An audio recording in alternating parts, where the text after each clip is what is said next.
also like the idea of giving this wakaf to help those who don't have any access to banking. As you mentioned, you will be given them the Qad Hasan loan for this particular project. But what happens if they are not able to, the project is not able to become successful? Do they have to still return the money to, for this project? Okay, thank you very much. Thank you.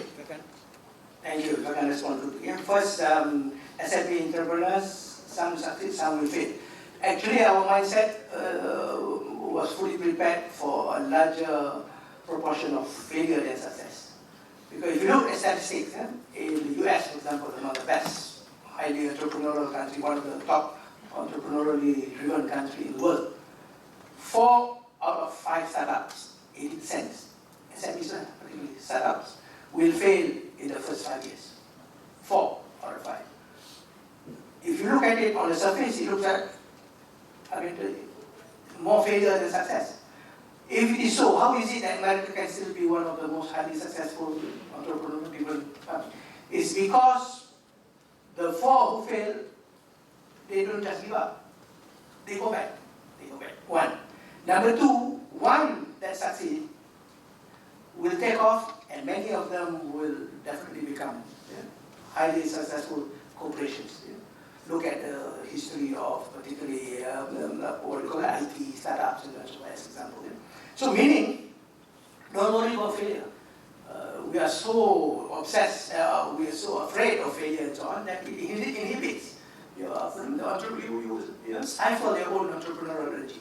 But the fact of the matter is, there are going to be more failures than success. So you must make sure, therefore, this is where a wakaf corporation with strong businesses can do more. You just cannot do it in isolation. You just cannot establish a wakaf corporation just to develop SME. The reason why is 4 will fail out of 5, then you will never succeed overall. It's going to be painful for you, slow process to succeed. Yeah? So you can do it if you already have successful businesses. We could do it because we already have KPJ, Kulim, we have, after that, KFC, Pizza Hut in our stable. Yeah? So that's the main thing. So that means you have the critical mass before you can play this game. And if you just establish SME corporation, if you are a government, you can have access to government funding, you can do it. But you want to do it business people, you cannot succeed. Yeah? So what happens to those who fail? Depending on why they fail.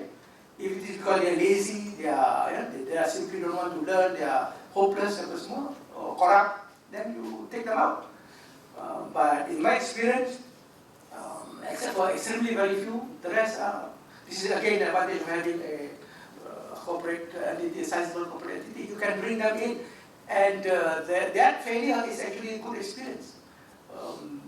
For example, what you call Bill Gates have been known to say, when he looked for people to run his own businesses, he would look at the track record first of all, whether that person in his business experience has failed or not.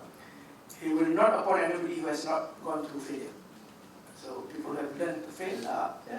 So it's a question of structuring it so that. So second question is wakaf for the without or those who are without access to banking. What is the rate of failure? There are also bound to be failures. But then again, I think when I was there up to 2010, the record of repayment was 90%. And that is based on more than 70% of the borrowers, ladies. I focus on the I said also. So maybe the lesson there is you have better chance of repayment if you give to ladies. They tend to be long term in terms of perspective and so on. They have children. So they tend to be more responsible than men. So, but again, be prepared for that. But you see, I mentioned just now we have allocated, when in my time, 300,000. 300,000 is something that you can afford to. And today it has grown to 500,000. So it goes round and round. Even if you lose 20% a year, you still can do it. It's a good thing to have it. Yeah? You lose more in business sometimes, millions. So, one LTV to you booking proper. So. Yeah, okay. Imagine all that. For wakaf, but that's another story. Yes. Thank you, Lansi. Any? All right. Yeah. Yes. Assalamu alaikum wa rahmatullahi wa barakatuh. My name is Tariq from Thailand. Actually, my question is just to have more ideas based on the. Actually, I want to know more on the flow or the cycles of the corporate funds. For example, you mentioned just now that 30% is going to be distributed to the poor or whatsoever, and 30% you use it back for investment, right? So actually, I just want to have more idea on how you manage the flow of the corporate workout. Yeah, thank you. I mean, I don't have much time to really go into detail, yeah? But quickly, that 30 and 70% is with regard to the annual profits or surplus that you make annually. So and it's up to you, 30 or 40, depending. In our case, 30.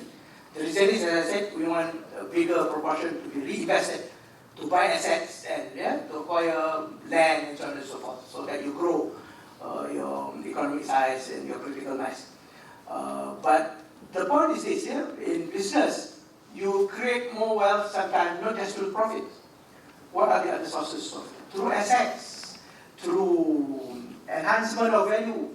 I pointed out another chunk of the what do you call that? The value created, value added was through shares in the market being, just like. And another area perhaps is if your assets and property enhances in value as you go along. Yeah? So you're right, that 30-70, but it's only focused on one small area. The bigger area that contributes to the enhancement of wealth creation is market cap, brands, for example. Don't forget, Body Shop, what is the most valuable asset they have? It's their brand. And the same with KPJ today. KPJ Hospital, good doctors want to work with them. And with good doctors, you bring in good patients and rich patients. And make money from the rich and don't be embarrassed about it. Make money from the rich, but don't be like a rob Peter to organ. It's not about that. And then make sure that one portion of it will always go for social feasibility causes. I hope I answered your question. If I can just, whenever we teach in economics about theory of the firm, we always talk about profit maximization. So after the firm maximizes profit, then they are free to give CSR or contribution. But I think what is interesting about this model is that you are actually putting it into the mechanism of the entity itself. And you are specifying 30%, but they could vary. And so it's not in that sense, it's not a profit maximization model per se. It is already incorporated. There's a certain social dimension to your objectives of the company. So that is why I went back to the initial thing. You create people who may not be billionaires, at least in the short run, but they get a comfortable return. And that, I think, is what is interesting about the model. Does it work? Is it better? That's what we are maybe here to discuss. Yes? Assalamualaikum warahmatullahi wabarakatuh. My name is Norman. Actually, I want to ask you about the objective of WAKAF itself. So you know that WAKAF is a hybrid organization which have dual objective, social and profit. But in your opinion, which one is the main objective of WAKAF? Because just now you say that we have a government-driven WAKAF, and you are establishing the corporate WAKAF. So which one of the objective is the main objective for WAKAF, the social or the profits? Both. It's a question of doing both. The question is whether you can do both on a sustainable basis. But if you were to do it as purely for social, how do you sustain yourself? How do you regenerate? You will be forever dependent on others. You will be dependent on endowment, on contribution, on sadaqah. And that means you cannot create your own destiny and cooperation, they like to say that. You cannot establish, assure of your own future. So you need to do both. Look at the examples of the Sahaba during Rasulullah time. How did the Muslim control the Madinah's economy over a short period? Is by not being shy about making profit. And in my book, I also talk about zuhud. And the general understanding of zuhud means you shy away from wealth, from dunya, and so on. But Yusuf Qaradawi's interpretation of zuhud is very interesting. You don't shy away. You challenge it. You want wealth, but wealth is not placed in your heart. It's just in your hand. Use it for jihad. Imagine. To prosper. What is the role of a Khalifah, among other things? Prosper the whole world. Creation, prosper creation. Support, even help animals. In Turkey, there are wakaf established there to make sure that animals don't come to cities and so on. When they are hungry, they give food right there. So that if they come to the city, they will be killed.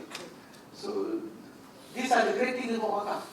And to me, that's why, in my view, if you ask me, don't call it the third sector, how to make it into the first sector in the Islamic economic system, so that there are many things that can transmit from it. Yeah? So, but don't shy away from creating wealth. What can you give if you don't have anything to give? Yeah? We must be aliyadu ulia, umat aliyadu ulia. Tangan yang di atas yang memberi. How do you give tangan di atas yang memberi become? Kalau you ada harta, if you have wealth, if you have income, if you don't have, this is dilemma of Muslims today, because we shy away from business, whereas business is, some say it's not a strong hadith, yeah? 9/10 of rezeki. Even if you say it is not a strong hadith, it's a great sunnah, one of the greatest sunnah of Rasulullah SAW, business, before he became, how did he get his title Al-Amin? Through business, he proved it through business. He used money, he doesn't have the capital, somebody else has got the capital. And the owner of the capital trusted him so much, finally married him. There you are. So don't shy away from, and this is what we must tell our children and our friends and so on, and young ones. Don't be scared about business, it's a sunnah. Go, do it, perform it. And okay, if you don't have, you need institutions to back you up. The government is perhaps not the best of institutions all over the world. I'm not just talking about this government. Yeah? Some of them can be very corrupt, and so on and so forth. Yeah? Who is the best? Inshallah, if you have government agencies that are honest and dedicated, and hopefully one day work our cooperation. The Chinese, how do they do it? Because they have the support of their Gongxi, their network. The Japanese, they have their Mitsubishi is an organization of more than 10,000 companies, loose. They all come under the umbrella so that they can fight better. Individually or nothing. SME on your own, you will be at the mercy of the market. But if you belong to a group, that's why I call it a mother corporation. So you need this concept. It's not known yet among Muslims. A mother corporation to help support us. But you have mother corporation that belong to the government, and then corruption comes in, cronies comes in. So this, there is no assurance that Waka corporate cannot bring in people who are corrupt. No guarantee. But look, in America, in Japan, there are also a lot of corrupt people in the corporate sector, but they have a mechanism to check and balance. We need the same check and balance, it can be done. If they can do it, we can do it. If the Japanese can do it, kita lebih lagi. Dia sepik, kita celik mata. Allah Alam. Okay, thank you very much. Time is actually up. Maybe one final short question. Assalamu alaikum. My name is Jasmine. I'm from Bosnia. I'm a student here in IIUM. And the question is very short. I mean, most of us here are students, so I would like to ask, what's your advice, I mean, for us as students to start to become an entrepreneur, or from where should we practically, I mean, from study, I mean, we need to read, of course, but practically, how can we transform it? Thank you. A short and quick answer, of course, it will be challenging. Look at the history of many highly successful global entrepreneurs. Many of them also start from university days and school days. They go into business, small things, like whatever problem that students face in the campus situation, for example, offers an opportunity for you to make money. Solves the problem. So don't hesitate. And you don't have to wait until you have 2,000 ringgit or 5,000 ringgit. There are ways. The smartest among the entrepreneurs will be using OPM, other people's money. There are ways. And today, for example, IT businesses, network through, what do you call it, online businesses and so on. Fantastic opportunities. And many of them are making good, generating good incomes for themselves. Most important is, don't think 5 times, jump. And like what we said in your corporation when we first developed talent. And dropping them in the end, the deepest end of the pool. I don't care whether you know how to swim or not, but you better learn and what you do. So start jumping into the pool. Thank you. Right. Thank you very much, Tan Sri Ali, for your wonderful presentation and the questions that came from everybody. We've come to the end of the first, the first session, where we heard Tan Sri Ali talk about the experience of Johor Corporation. I'm sure in a few years from now, we will be inviting Tan Sri Ali to talk about the success of Awqaf Holdings.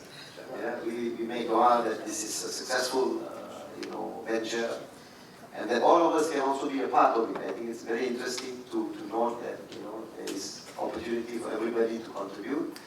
And maybe I would have thought some students would have said, is there any opportunity to have jobs with Awqaf Holdings? But you see, our students are quite... They have to walk up their services.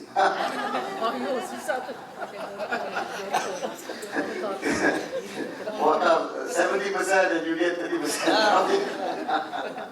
So thank you very much, Tan Sri. Nehran, are we giving... Yeah, okay. Can I call upon Prof. Malia to just give a very small token, non-commercial token of appreciation to Tan Sri Ali for his wonderful presentation and for spending his time with us this morning. Thank you very much. Tan Sri, let's say,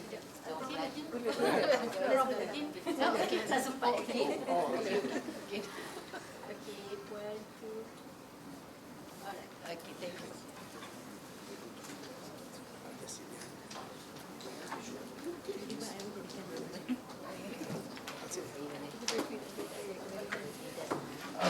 Thank you very much again, Prof. Malia and Tan Sri. We now move to the second session. Can I